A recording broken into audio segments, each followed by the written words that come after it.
बिस्मिल्लाहिर्रहमानिर्रहीम, अस्सलाम वालेकुम। अमेरिका और यूरोप ने रेड लाइन क्रॉस कर दी है।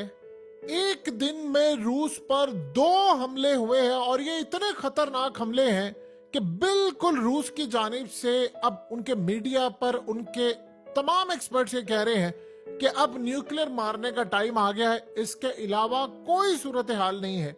आप अंदाजा कीजिए कि 2 हमलों ने पूरे रूस को इस वक्त बर्बाद कर दिया है, यानी इतनी बुरी तरह तबाही का शिकार किया है। ये होना ही था, ये सबको पता था।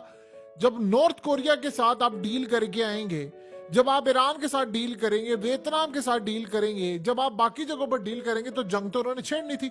हुआ क्या है और ये सूरत हाल कितनी खतरनाक है कि रमजान कादरेव को भी इस वक्त हाई अलर्ट रखा गया है कि हो सकता है हमें इस जंग में अब कूदना पड़े। हुआ ये है कि रूस पर 2 हमले हो गए। सबसे पहले आप ये देखिए, ये एटॉमिक्स मिसाइल जो हैं 5 फायर किए गए हैं। अमेरिकी मिसाइल हैं जो यूक्रेन से मारे गए हैं। अमेरिका ने असला वहां पर दिया, अमेरिकी फौजी और सारे एक्सपर्ट्स वहां पर थे, उन्होंने यूक्रेन से इसको मारे। और क्रीमिया असल में ये रूस की फेडरेशन है, रूस का हिस्सा है और उसमें जाकर लगते हैं। अब 4 मिसाइल इन्होंने तबाह कर दिए, एक मिस हो गया। वो जो मिस हुआ है वो जाकर बीच के ऊपर लोगों को लगा है।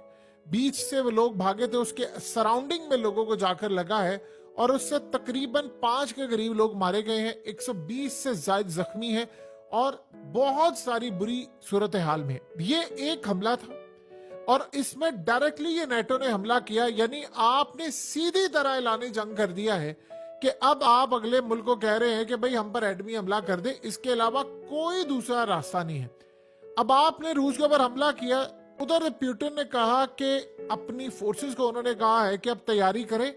ये अनआंसर नहीं जाना चाहिए, यानी ये ऐसा ना हो कि हम इसका जवाब ना दें, क्योंकि अगर हमने इसका जवाब ना दिया तो ये पूरी तरह दोबारा हमला करेंगे। और आज चाइना को भी बड़ी क्लियरली वार्निंग जारी कर दी गई है। इन्होंने असल में हमला करके कहा है कि हम चाइना को भी नहीं छोड़ेंगे। अब सूरत हाल ये पैदा हुई है कि जब ये मामला हुआ तो उसके साथ एक और हमला हुआ, और हमला जो हुआ यानी एक उसमें चर्च के ऊपर हमला हुआ, यहूदियों की इबादत गाह पर हमला हुआ। ये रशिया के एक रीजन है दागिस्तान, वहां पर हमला हुआ।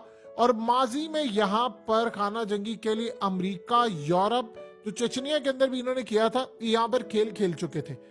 अब स्कॉट रिटर जो अमेरिका का साबिक इंटेलिजेंस ऑफिसर रह चुका है, जो बड़े लेवल पर अमेरिका में, उसने कहा कि इन सारे हमलों के पीछे अमेरिका का हाथ है, सीआईए ये काम कर रही है।